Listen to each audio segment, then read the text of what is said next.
Hey, and welcome back to part 2 of our Lorna Glen experience. I won't muck around, we might as well get straight back into it and show you a little bit more of what we've been up to while we've been here at the station. Hope you enjoy it.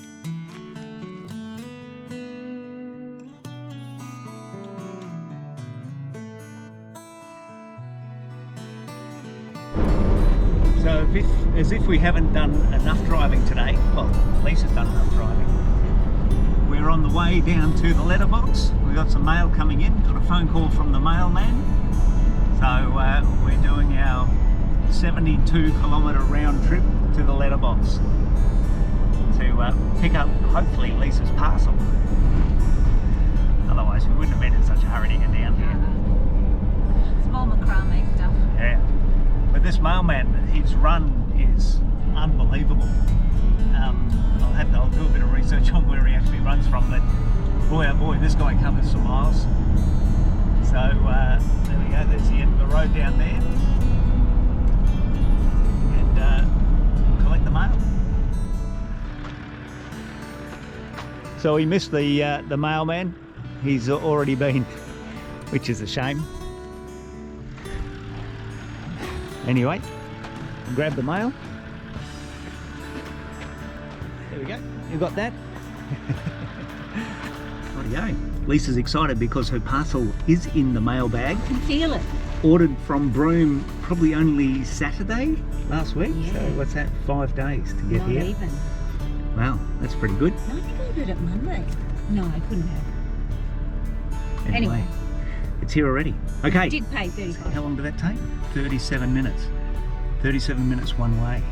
And I'm a bit of a 79 series convert. So an hour, you could probably do a U-turn on the road. I don't think anyone will pull you up for that. Oh, you never know. Hour and 20-minute return trip to the letterbox. Well, there you go. That's living in the outback.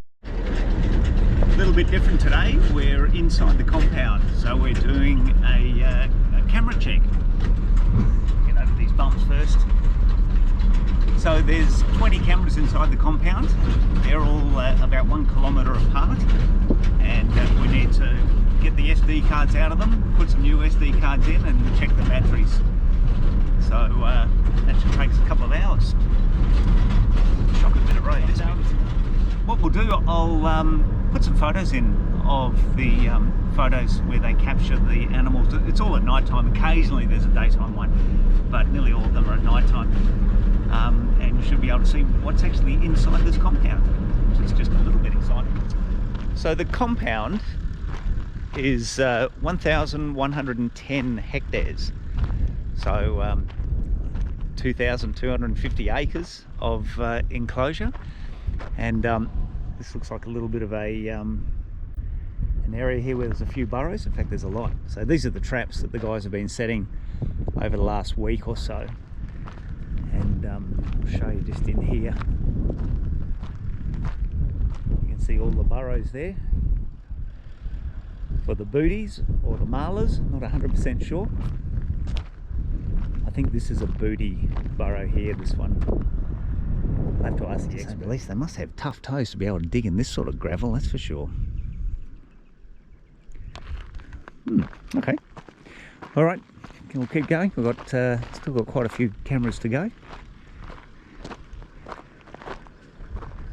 There's lots of fresh scat around the and then just up here, I'm just going to have a look at this. Number 10 well.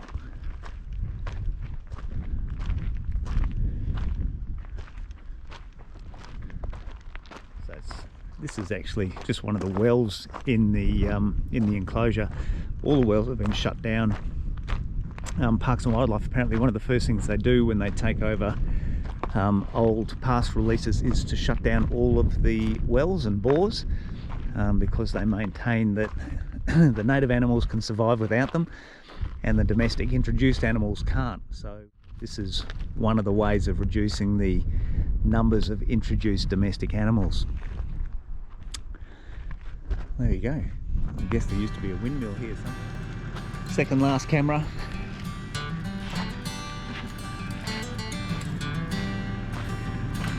Oops. Get the stuff together. That's that one. 59.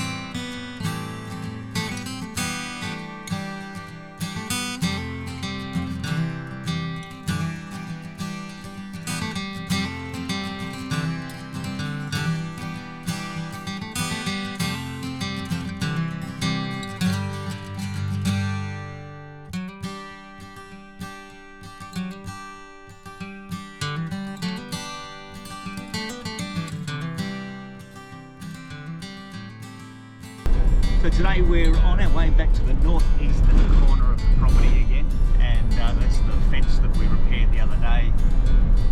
We did the section of that was running south, and then we've got to go up and do the section that runs north from that northeastern corner. But we're just driving the first section of road heading north, and it's a great track. We wish all the tracks were this smooth. Speedy Gonzales there is almost at 70 kilometres an hour. What a luxury. But it's about, well, we worked out the other day, we did 150 kilometres when we did the fence repairs the other day. 150 kilometre round trip fixing fences. Today it's about another 50k up to the northeastern corner. And then from there, depending on how bad the fences are, depends on how far we have to run. But we'll also keep an eye out for camels. We're in the area where there's lots of camels. In fact, we can see camel prints on the road at the moment. So hopefully it'll be nice to see them, but we don't want to see them really. I want to see them. We prefer that they are not on the property knocking fences over. Speaking of fences, can't be very far. We should come to the corner of the fence, then we need to go right and run along the fence line. Okay, we'll join you again shortly. What's happening? I don't trust you. So we didn't get very far. We've come across our first section of fence down. For some reason Lisa wants to check the voltage on the wire. I don't trust you. It's saying 0 amps. No. Yeah, that's it. That's fine. It's good, it's close enough to 0. So I'll just show you here what's going on. So you can see here there's a whole lot of camel prints just here. And it looks like there was probably 2 of them that have tried to get across the wire, and they've succeeded. There's another set of prints just here. So yeah, so these 2 have got tangled up in the wire. Haven't broken the wire, which is good news. So we just got to stand these uprights. You can see there they've just bent the uprights, so we just got to stand those and then reattach the droppers. You can see they've just torn the dropper off the fence completely here. Should be just joined there where that isolator is. And there's a couple further up there that are also broken loose. So it's a bit of a mess, but no broken wires, so that's good news. So we'll get to work, fix this up.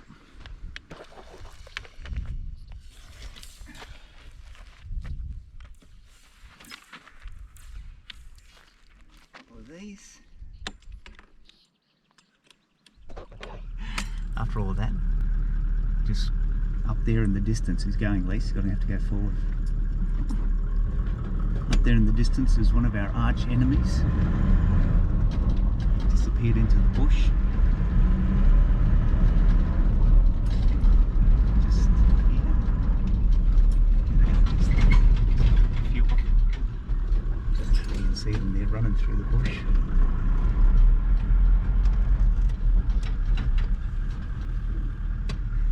They look healthy.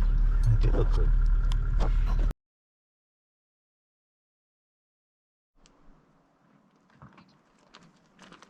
This is some pretty rough country that we're going through for this fence at the moment. You have to take an offshoot around the fence. Andrew's walked down the fence line. But now there's a problem with the fence at this bit, so we're going to have to drag everything through. It's pretty rough. An adventure. It is quite an adventure. It's like a Duke of Edinburgh outdoor award scheme. Survival of the fittest. Okay, let me get some clips. These are the perfect fencing pants because I can have all sorts of clips in different pockets. Put my tools in the pocket. Finally in his element. I've got 73 different pockets I can use on these pants. They're fantastic. Okay, here we go. So this is obviously why we can't drive up here and had to go round. But it's a pretty gnarly little spot. All these fences are down in the rock. So we'll try and fix them up. Boy, we've got a mess here. I'm not sure what's knocked this over, but it's done a good job. So we've got to try and get it untangled and get it upright again. Should you isolate first? Yeah, we've got to try and untangle those. Yeah, let's just isolate it down here. We'll isolate it down here and then we'll have a crack at untangling this mess. This one down here is just as bad. Oh, okay. And this is why we can't drive up here. I don't know why you can't drive up here, you're doing a great job. And then just stack the rocks around it.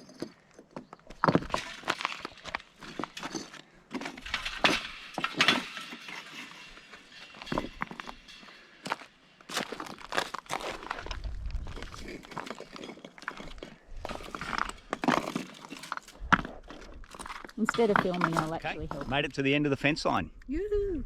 Yoo-hoo, all right. 2:45, so we're about 2.5 hours from home now. But we had significant number of problems. Fences down and no broken wires, but shorts everywhere, and oh, it's just a disaster. So, but we're there. We've done. We're finished. We're just having some lunch, and then we'll head home. A couple of hours. So what is it? 3 o'clock. 4, 5, 6. Should be home by 6, I'd say. Should be home by 6. Big day. Big day. Good driving, hun. Thank you. Done a great job. Rightio. Going to finish my Vegemite sandwich. Tricky little stretch, this one here, to get down. So I'll get out and just give some direction to Lisa. Just get rid of this rock first. Oh. Okay. Don't know if you can see that, but it's a little bit gnarly. A little bit gnarly. So, okay.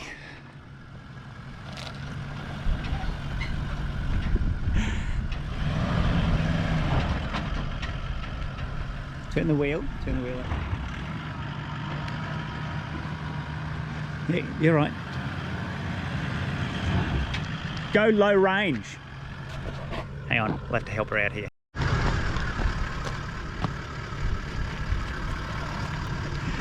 You've got to love Max Tracks.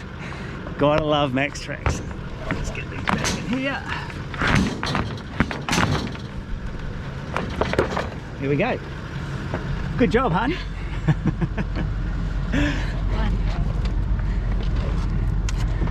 Jacinta will be proud of you. She will be very proud. Okay. So we've been waiting for this fellow to show up for a few days now, and finally he's here, which is great. I didn't expect such a big tanker to come in though. I thought it'd be a small bloke with a tank on the back. But we got the full-size rig.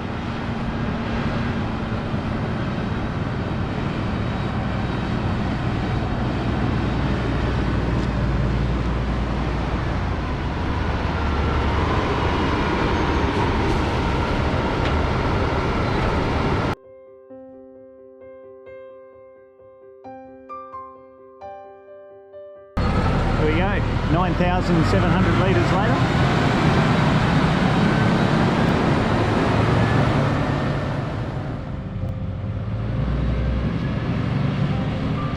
So we're out in the scrub today with Simon, the eagle guy, and there's a nest, a wedge-tail eagle nest out here with a couple of chicks in it that are about 5 weeks old, and they're going to try and get those and band them. They're old enough to be banded apparently. So we're out here with all the kids and the rangers and Simon, and it's about a 300-metre walk through the scrub to the nest, and hopefully we can get some pics of the chicks as they get them out of the nest and band them. I'm only 85 kilos on a good day.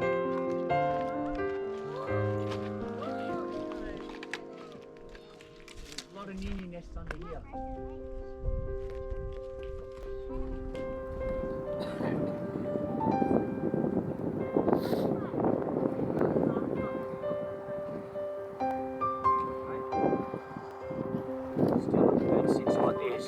It's going to be much easier for the bird.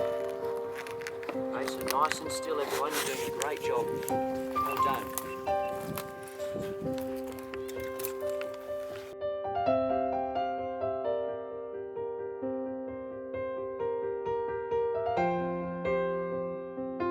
The size of these rings is worked out using the measurements of lots of grown-up eagles. So it's not going to get too tight on him.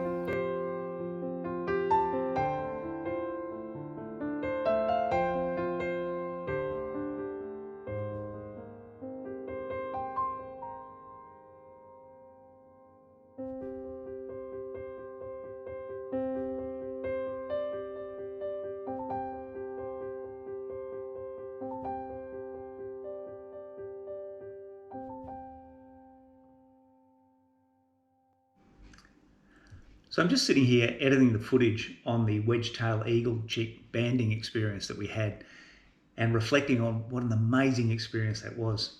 Simon is an incredibly knowledgeable guy and extremely passionate, not only in his own field of work, but he's also passionate in passing the knowledge on to the local Indigenous people, the Matuwa people, both the young ones and the old ones, to try and get them engaged and to carry on his work into the future. But Simon's an amazing character, incredibly engaging, and if you're into this sort of thing, he's certainly worth looking up. You'll find him in all the normal online mediums. He's got a presence there, so have a look for Simon Cherryman. So I just want to say thanks again, Simon. That was an amazing experience, and I really appreciate the opportunity to be involved. Thanks, mate. Before I forget about it, just to give you a quick look around the Lorna Glen homestead where we're staying. Hopefully there's enough light. So you can see where we are, just over here, parked under the gum tree. At least it's just there next to the fire at the moment. Over in the back there, they have what they call the lodge. It's just Donga style rooms. I think there's about 6 of those. This is the research centre. Some of the local artists have donated some work to hang on the walls of the research centre. This is what they call the bunkhouse. The big kitchen's in there, and there's probably, what have we got, 1, 2, 3, 4, 5 rooms in there as well. And then down this way is the office and the Rangers building. Just go around the sprinkler. So that's the office there, and this is where the ranger lives. There's normally an on-site ranger here. He hasn't been here while we've been here. I was here for 4 days, and so I haven't seen a lot of him. But that's where the caretakers used to live, but now with the on-site ranger, he's in there, and the caretakers can either bring their own van or they can camp in the bunkhouse. But there's a great little veggie garden in the greenhouse, you can see just down the back there, and the very fancy amenities blocks. And I'll take you out maybe tomorrow morning just for a walk around the what are they called? The workshops and the other sheds. But it's a great little spot. And we're just relaxing now. Got the fire pit going.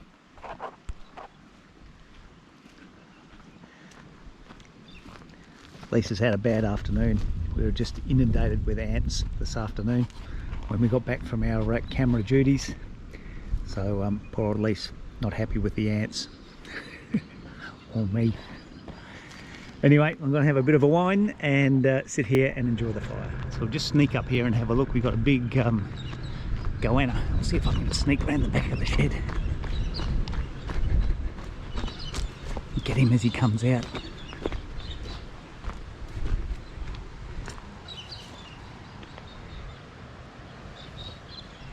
You see him there? Good size. He's gone. Oh, look at him go. Holy moly. Well, there you go. See, those young Indigenous boys do well to catch them, and then they're pretty quick. Okay, we're just going down to burn the rubbish, and then down to the compound fence. Do a perimeter check on the compound fence. We're out on our final fence run today. So we're doing the western boundary right up to the northwestern corner, and then across the top to do half of the northern boundary. So it's quite a big run, this one. It's about probably just about 300 kilometres from the homestead and back to the homestead again. So we expect we're going to be out here for quite a while today. Hopefully there's not too much damage to the fence. Fingers crossed. So we're just on our way down. This is the main road coming from Walloona out to Lorna Glen. I think it's called Granite Peak Road. And like all the roads that we've had in this stretch of the woods, it's pretty good. We've been really pleasantly surprised by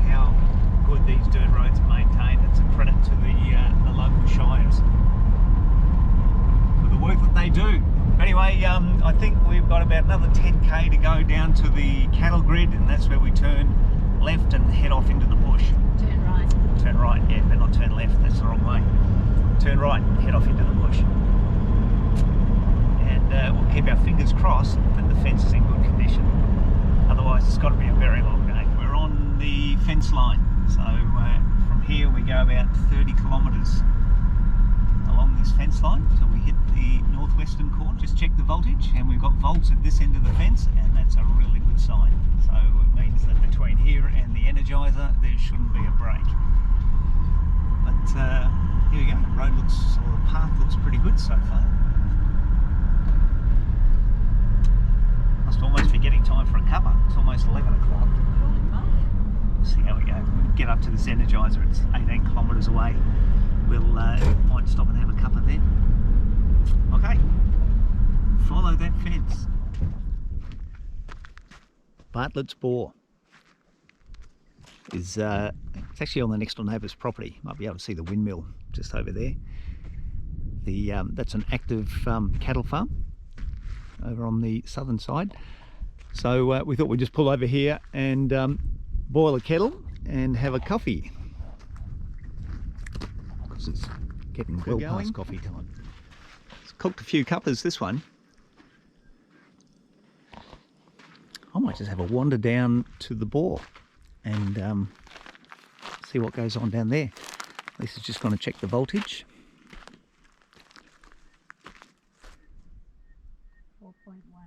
4.1. Just touch the top wire as well and see if that changes it.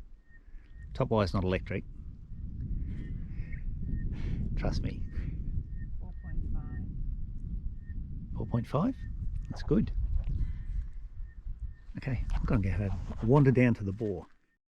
Found out something interesting the other day from one of the scientists, that when you get these rings of spinifex grass like this, that the reason they're like that is that there's a termite nest under the ground in the middle of them, and they eat out the centre of the spinifex and just leave that exterior ring. So there you go. The old windmill there, working well today, nice and breezy today. And the windmills are slowly disappearing and being replaced by solar panels and submersible electric pumps. You can see this one here is pumping away and fills this tank, and there's a bit of an overflow there.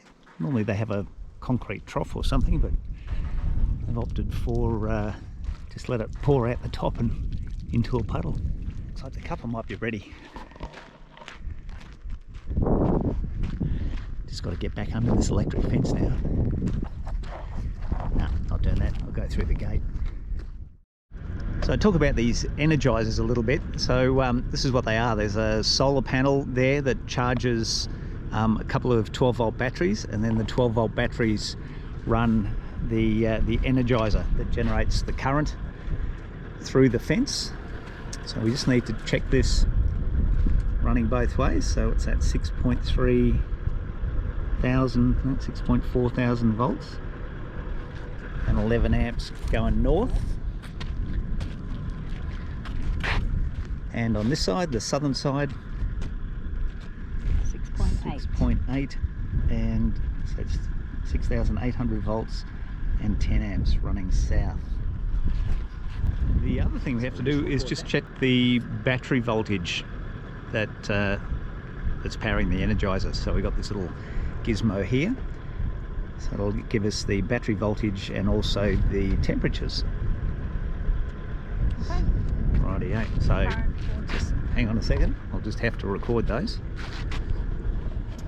Okay, so we got that. She's a good range of temperatures there, from 4.5 to 34.5 degrees out here since this was last read. Okay, we got all those details, and now we head up to the separator, and that separates the current coming from this Energizer from the current coming from the north from the next Energizer. How far away is that? That's about another what's that, 10, 11, 12, 4, another 16k. Rightio, we'll get going. Coming up here in front of us, apparently there's a sidetrack around it, but looks like the tracks go over the top of it. We're just commenting on how green, lovely and green, but it is all spinifex. And as we know, nothing eats spinifex except the odd termite or something. Oh, hang on, Lise. Just fix this fence here. Oh, got a bit of downed fence.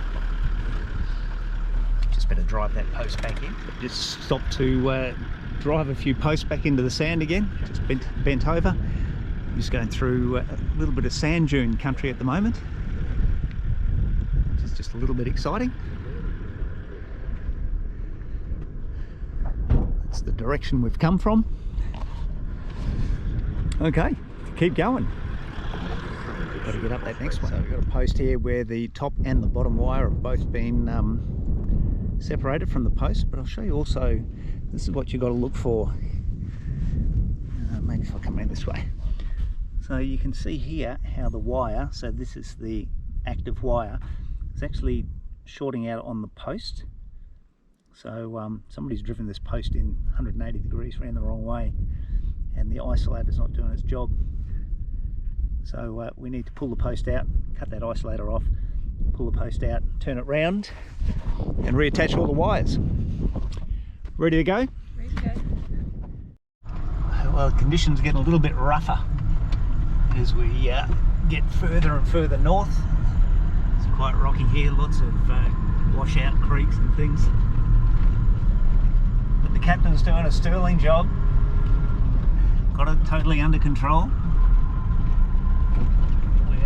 We think we're around halfway through. So what time is it now? 1 o'clock. We left at 9:30, so 3 hours. Yeah, 3.5. They say it takes between 6 and 7 hours to do this round.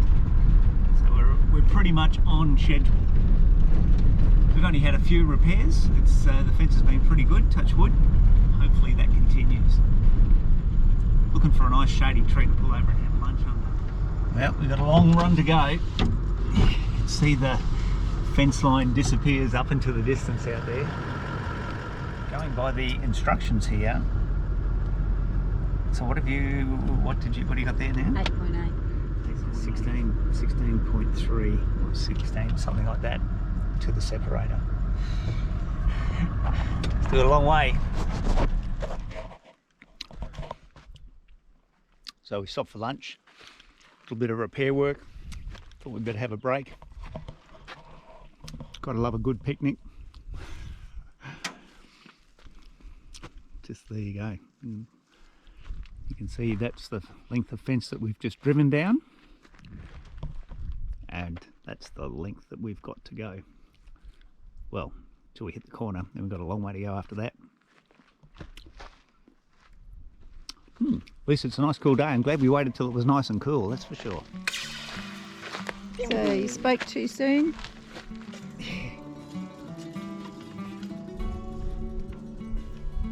Fence just goes for miles and miles and miles.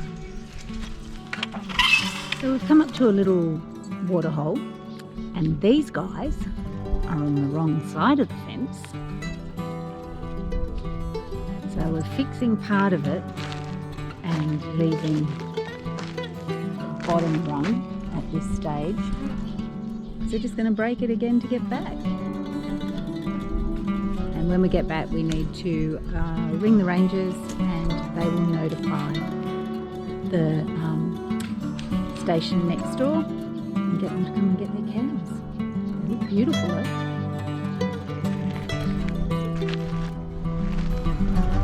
So we're still running along the northern boundary, and we're coming across a lake bed, thankfully dry. They nicknamed this one City Beach. Doesn't look much like City Beach to me, but it's a pretty big lake. Wonder what the fishing's like. Just got to fix up one just here. I can work out how to put the other one.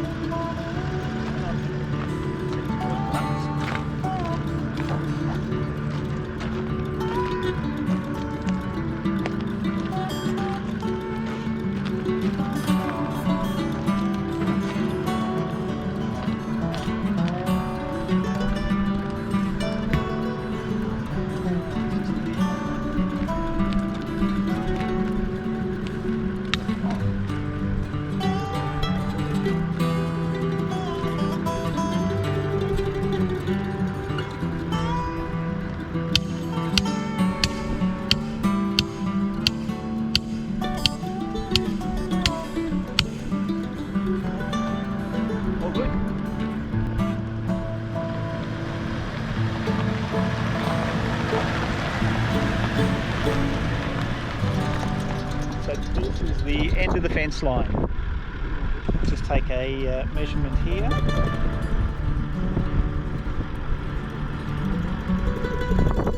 Take the glasses off. Polaroid glasses don't work on this one.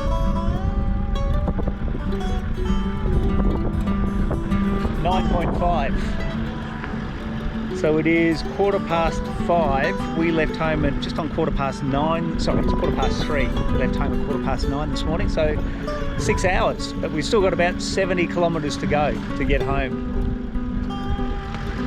So we're almost there, hanging for a cuppa. Thank goodness for Tim Winton. Yeah, we've been listening to Tim Winton's book. Cloud Street. What is it? Cloud Street. Quick smile. It's a story about a family in the very early days living in Geraldton to start with, and then later on in Perth. It's really interesting. No, botch it up. Okay, this is Granite Peak Road. Just a smile. No one coming? Yeah, you look pretty clear there. Geez, one arm is enough. So you got about 35k down to the turn-off, and then another 37k up the driveway. We're almost home. Big day. But we thought we'd just come and show you this. So as you've probably already seen, camels are a real nuisance here. They destroy the fence, as well as being not good for the environment as well. So going back a few years ago, they used to come out and shoot them quite regularly.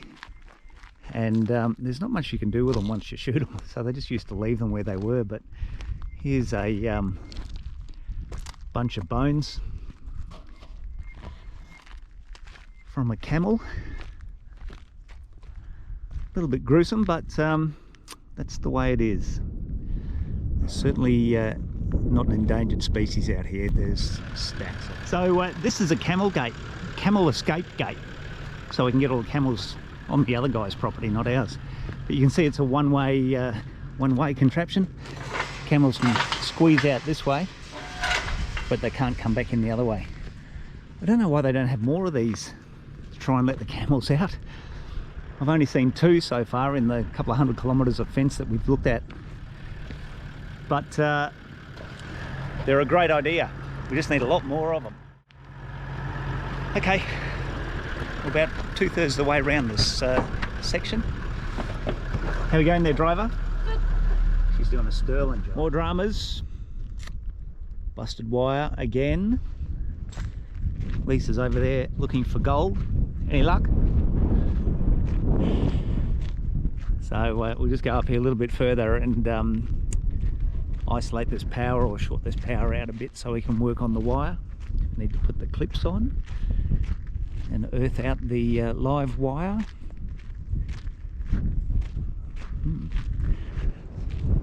Big goanna hole. Okay, this should do it somewhere about here. Or to do it. Rightio. So put it on the neutral first, or on the earth side first, and then connect it to that one there, and then we'll go back up here and see if we've got any voltage. Could put my tongue on it, but judging by Lisa's experience, I don't think I want to do that. So this is our wire tensioner. It took us a while to work out how to use this.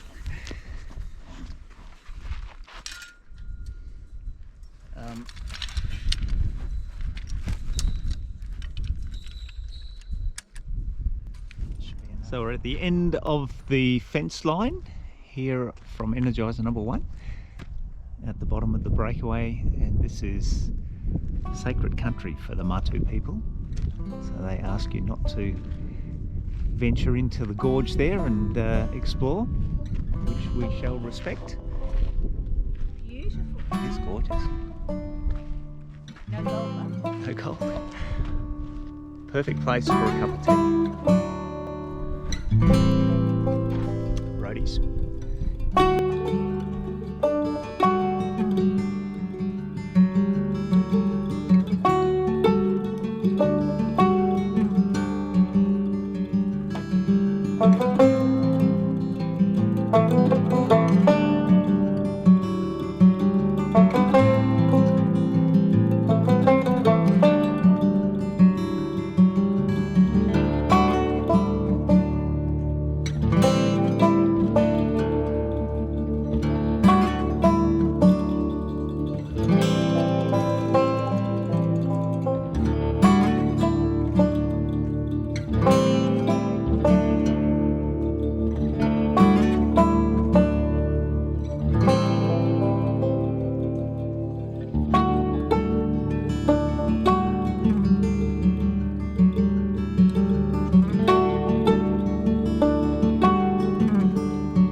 Okay, well, that'll do, I think. That's a pretty good wrap-up of what we've been up to while we've been here. We're actually stuck for another week here. We've had some really heavy rains a few days ago, and they close all the roads. When the rains come in, they just get too soft and destroyed too easily if there's any traffic on them. So the new caretaker can't get in and we can't get out. So we're here, we reckon, at least for another 4 days, 4 to 5 days, by the time we do a handover to the new fella. But I hope you enjoyed that. It has been an amazing experience. We have absolutely had a ball, and we would certainly do it again. I've also had quite a few questions from people regarding how we managed to get the job. We're registered with the Western Australian Parks and Wildlife Volunteer Camp Host Program, and you basically go on a database and onto a mailing list, and when opportunities come up, they send an email out to everyone, and if someone can fill a position, then you just apply to the local ranger. So that's how we got it. It's a terrific program, this volunteer camp hosting program, and we've had a couple of fantastic stays at the 2 lucky bays, the one in Kalbarri and the one down in Esperance. So just jump on the web and search WA Parks and Wildlife Volunteer Camp Host Program, and I'm sure it'll come up. You'll see it there.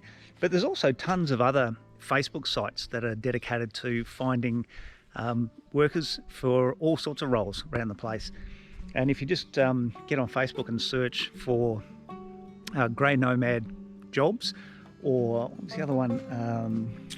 There's tons of them. Can't think of them at the moment, but there are heaps. So just do a search. What's it called? Working holidays, I think was another one. Anyway, do a bit of a search. You'll find them there. There's heaps of pages dedicated to try and find people to fill positions around Australia. So anyway, I'll wrap it all up. Hope you enjoyed the video, and thanks again for joining us. And from here, if we can get out of here, we're heading back to Perth for a little while. Park the van up and spend a couple of months with Lisa's mum. And then, all going well, we're heading for Tassie in January. Keep our fingers crossed that'll come off. Rightio, catch you later.